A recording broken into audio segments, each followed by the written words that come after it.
যাত্রী চাপ সামলাতে রোববার থেকে বাড়ছে মেট্রো রেল চলাচলের সময়।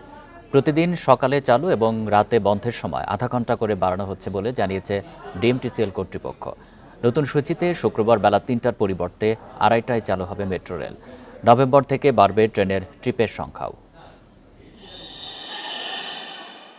চালুর পর থেকে রাজধানীবাসীর কাছে দ্রুতই জনপ্রিয় হয়ে উঠেছে মেট্রো রেল। উত্তরা থেকে মতিঝিল রুটে প্রতিদিন চলাচল করে গড়ে ৪ লাখের বেশি যাত্রী।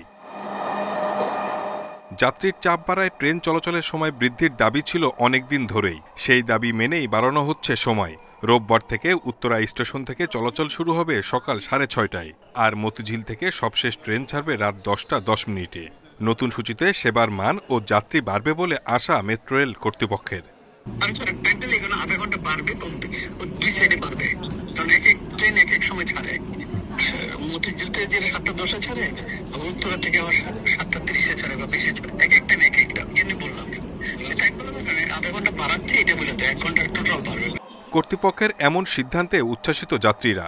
তাদের মতে ট্রেন চলাচলের সময় বাড়ায় দৈনন্দিন জীবনযাত্রা আরও সহজ হবে। আমার মনে হয় যতদূর সম্ভব বাকি এমআরটি লাইনগুলো যদি ধরতে পারে, কাজ শুরু করতে পারে, তাহলে আমাদের মেট্রোর অ্যাকচুয়াল ফ্যাসিলিটিটা পাওয়া যাবে। সময় কমিয়ে দেওয়াতে, ট্রেনের সংখ্যা বাড়িয়ে দেওয়াতে আমরা যাত্রীরা অবশ্যই সুবিধা পাচ্ছি এবং আমাদের অনেক ঝক্কি ঝামেলা, কেওয়াস, ট্রাফিক জ্যাম এগুলো এড়ানো সম্ভব হচ্ছে। মেট্রো রেলের ট্রিপ বাড়াতে পরীক্ষা নিরীক্ষা চলছে। নভেম্বর মাসের মাঝামাঝি থেকে ট্রিপ বাড়ানো সম্ভব হবে বলে আশা ডিএমটিসিএল এর। Shahid Ahmed, independent news, Dhaka.